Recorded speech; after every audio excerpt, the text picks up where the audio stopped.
Good morning. Today is Sunday, Dalet Shvat Tovshin Ayin Dalet. We are in Teres Menachem Sefer HaMamorim Tovshin Yud Aleph Tovshin Yud Beis. In the Maimer of Bosi Lgani Yud Shvat Tovshin Yud Beis. We are on page Reish Ches, and we are 8, 9, 10, 11, 12, 13 lines from the bottom. The line starts Ve'efes. We're at the full stop by the word Vizehu. Vizehu shall have his call. The Rebbe is discussing here the idea of karbonos, sacrificial offerings, as it is in man's service to Hashem. Explains that every Jew has a temple in him, and all the services that took place in the actual temple actually should take place in the human temple that is within each and every person. But also the mikdash v'shachanti b'seichom in them, in each and every individual. So the Rebbe explains now the concept, the aspect of the korban, the fire, the aspect of the korban being the sacrificial offering being consumed in the fire. And in the temple, the Beis HaMikdash, there was a fire from above which miraculously came down and was present on the Mizbeach and consumed the korban. So he explains that this is the fire that is present within the godly soul. He began to explain that the fire that's in the godly soul is referred to like a coal. And he brought from the Rebbe Marash that a coal has two types of fire. One is the fire that's within the coal, and then there's a fire where in the former, in other words, in this type of fire within the coal, what is obvious is the coal, and what you see, what exists, is the coal, and not the fire. Whereas if the fire burns on the coal openly, it's open fire burning on the coal, then the fire does have some independent, discernible existence. And the Rebbe explained that these two types of fire, in the metaphor of the coal, are a reference to the 10 divine attributes. But there are the 10 divine attributes as they are, the 10 divine attributes as they are concealed in their emanator, in the one from whom they are emanated, which means Hashem.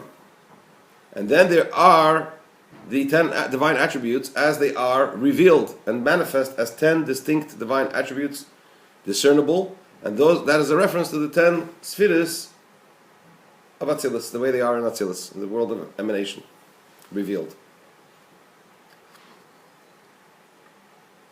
So the Rebbe explains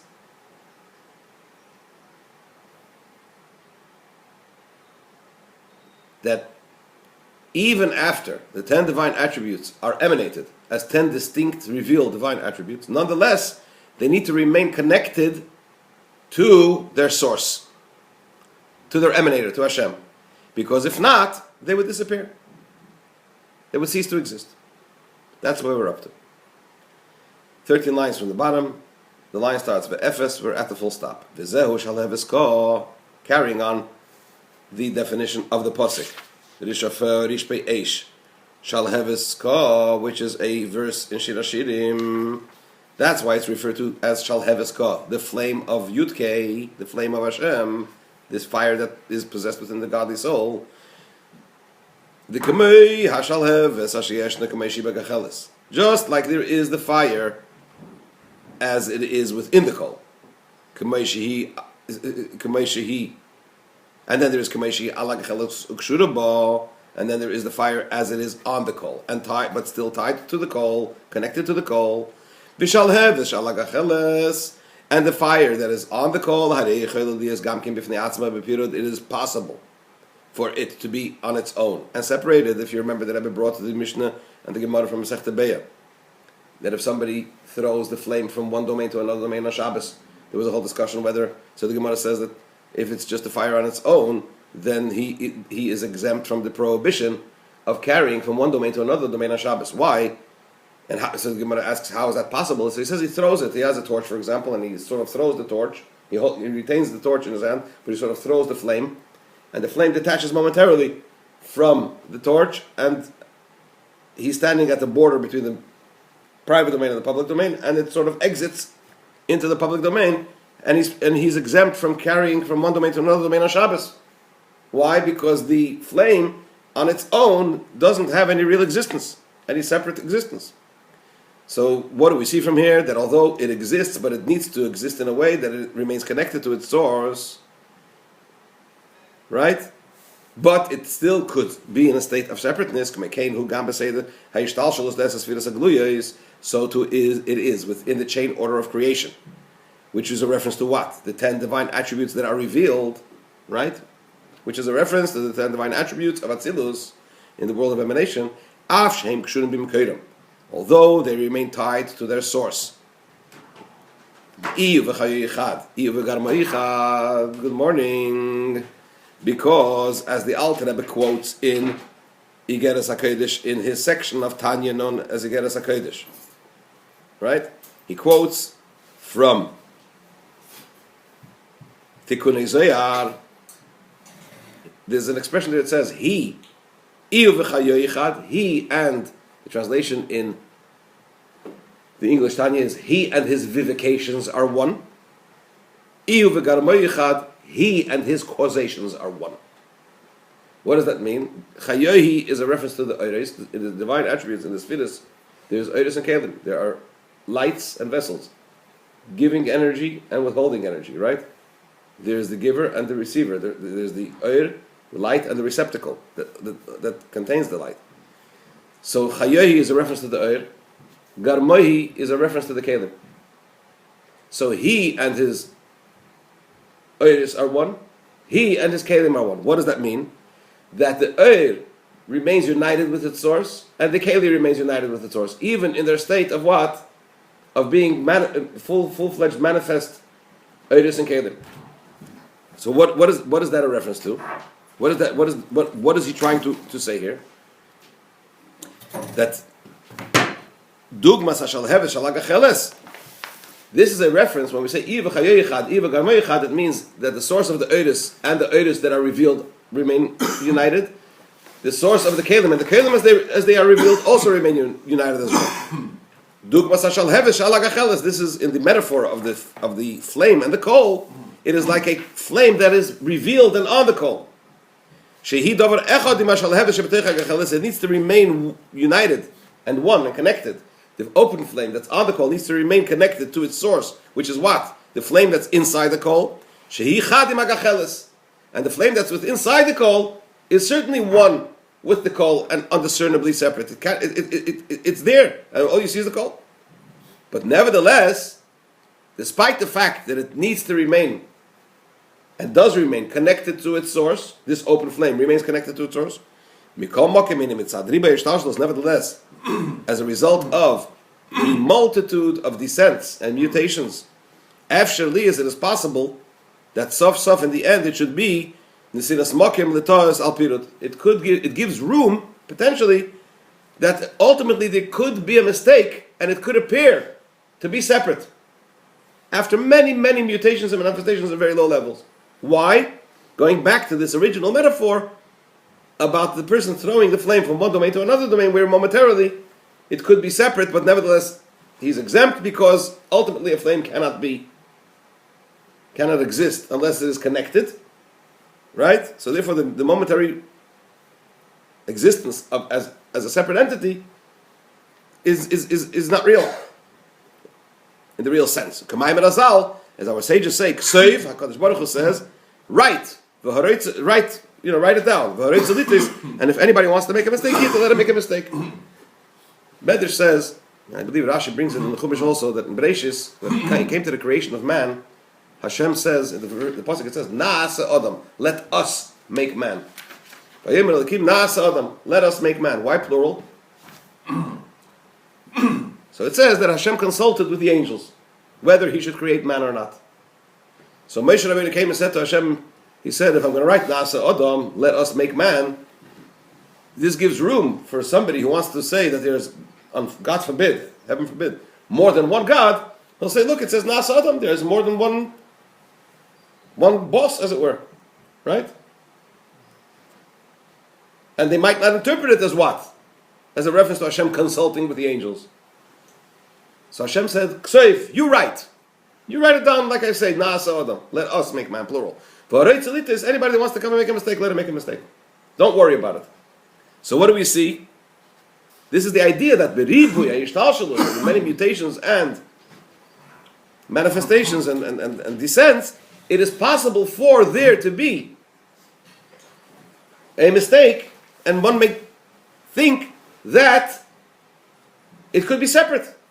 That the fire could be separate, that the oil could be separate from Hashem. As der Eibishter sagt,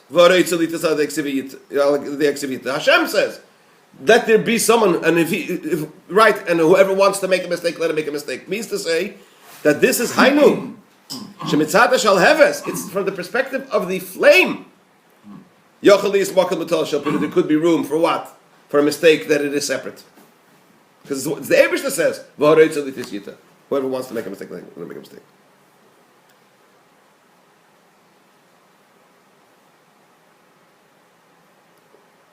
V'shalheves atzma, but the flame alone is really what? Shalheves yudke, the flame of Hashem. Even when, which flame? Even the revealed flame.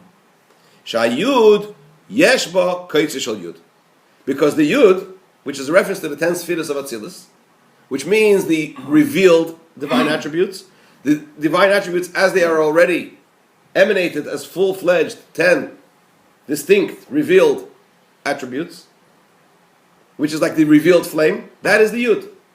But the Yud also has the Koitzei Shel Yud, the point from where the Yud emanates, the tip of the Yud, right? Which I believe, al pi halacha, if that Koitzei Shel Yud is missing in the Sefer Torah, I believe it's possible. I think a Yud has 11. There are 11 dinim that are connected on how you have to write a Yud. Can you imagine a tiny little Yud has 11 dinim, how it has to be written? 11 laws, but I believe it's 11, but certainly many. But akaponim, in any event, you have the Yud, and then you have the tip of the Yud. Hainu eses sfiras hagluyis, but eses sfiras hagnuzis. So the Yud is the 10 revealed divine attributes, and the tip of the Yud is a reference to the 10 concealed attributes, as they are within the highest level of God's infinite light.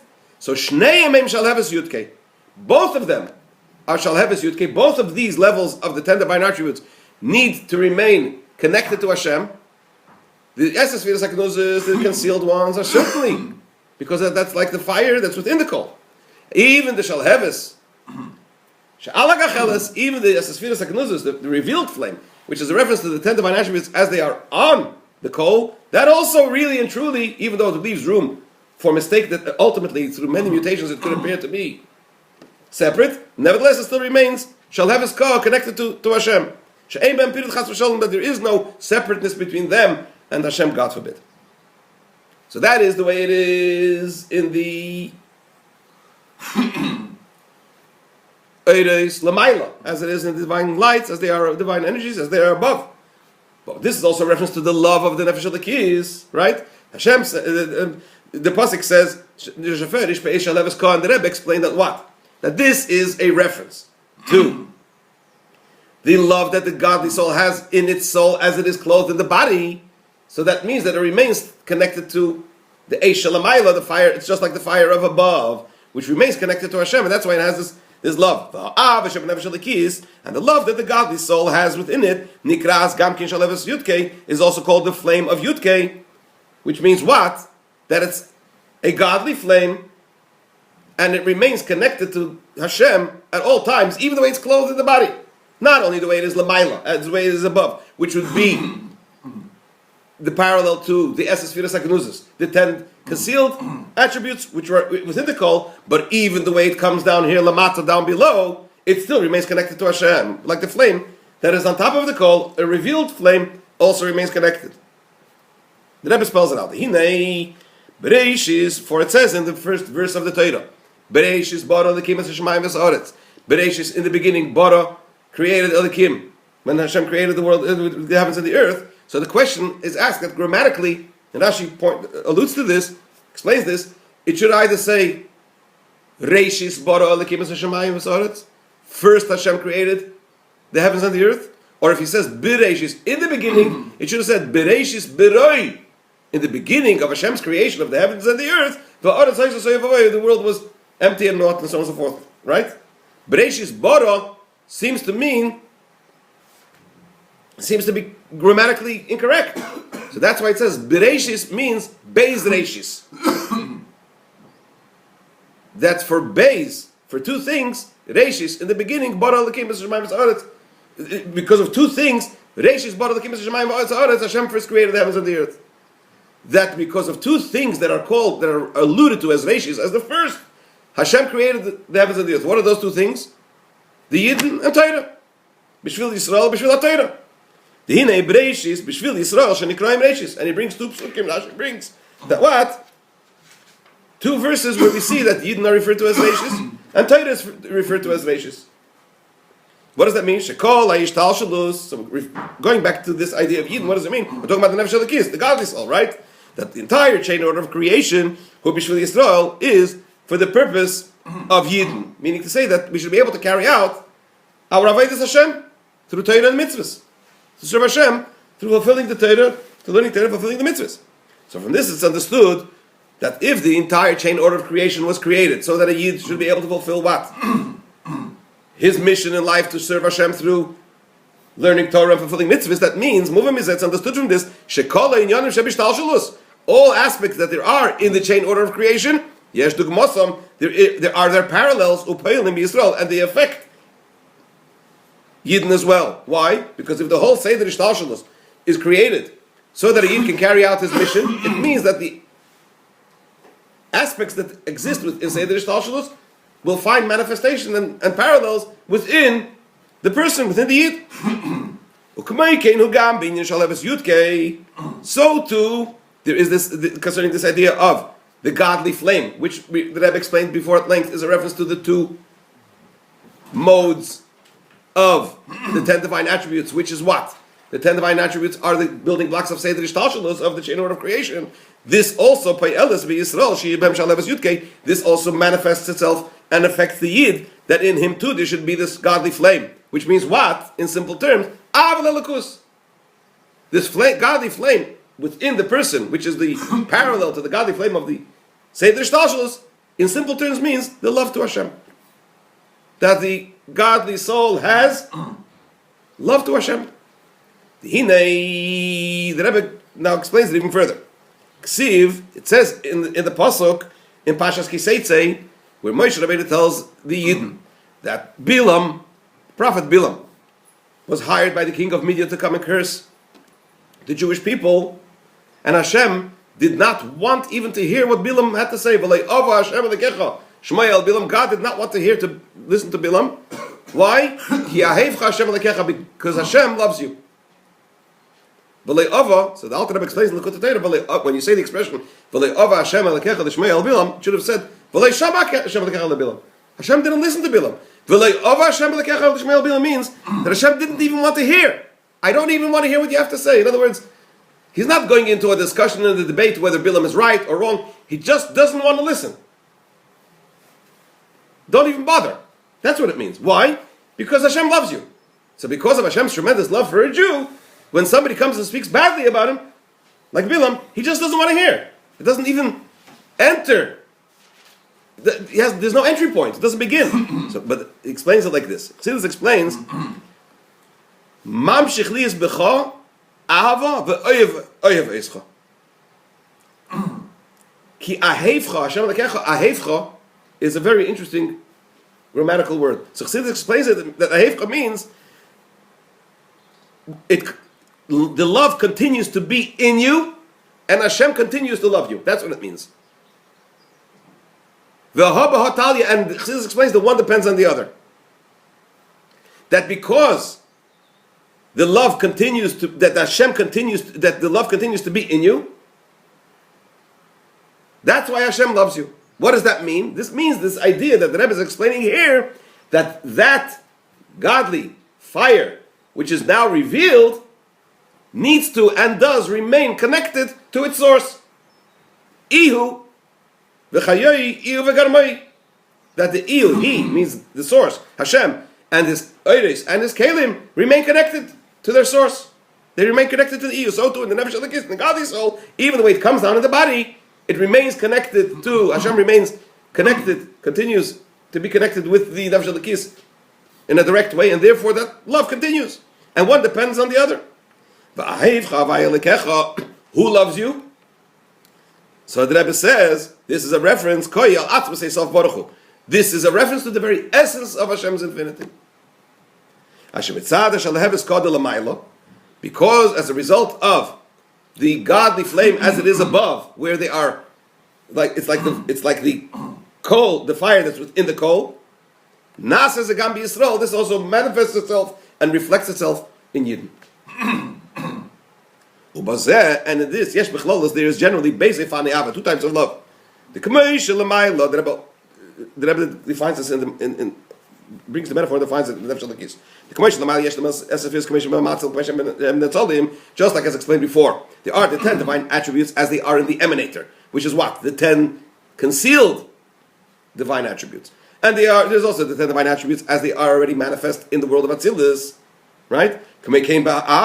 So too in the love that the godly soul has, there are these two modes of love. A love as it is parallel to the Esas Sfiras HaGnuzos, the 10 hidden attributes as they're still concealed within the emanator within Hashem, and the 10 divine attributes as they are what? And the love which corresponds to what? To the 10 divine attributes as they are revealed in the world of Atzilus already emanated as full-fledged and revealed 10 divine attributes. And the Rebbe spells this out. Love is what? Love is an emotion. So the Rebbe explains, I don't think we're going to be able to do justice to it now because we're going to be davening in a few minutes, but just in brief to give you the headlines, that Ava is a midah. Love is an emotion. We know that in the makeup, in the spiritual makeup of the faculties of the soul, there are the intellectual aspects of the soul, and then there are the emotional aspects of the soul, which are what? Chesed, Gvura, Tiferes, and so on and so forth. Ava is connected to Chesed. So Ava is already what? One of the midas, the first of the midas, the first of the emotions. But there is the emotion as it is within Meichin, because the emotions are born from the intellect, right? As the Alter Rebbe explains in Tanya in the beginning, right? So there is the midah, the emotion, as it is within the intellect, and then there is the emotion as it is born as a midah. So the Rebbe is going to, as a full-fledged emotion. So the Rebbe is going to explain that there's an aspect in the emotion of Ahava, which corresponds to the Esas Sfiras HaGnuzos B'Matzilam, as it's still concealed and hidden within Meichin. And then there is the aspect of the midah, as is a full-fledged and open and revealed emotion. Mitzvah that will continue tomorrow.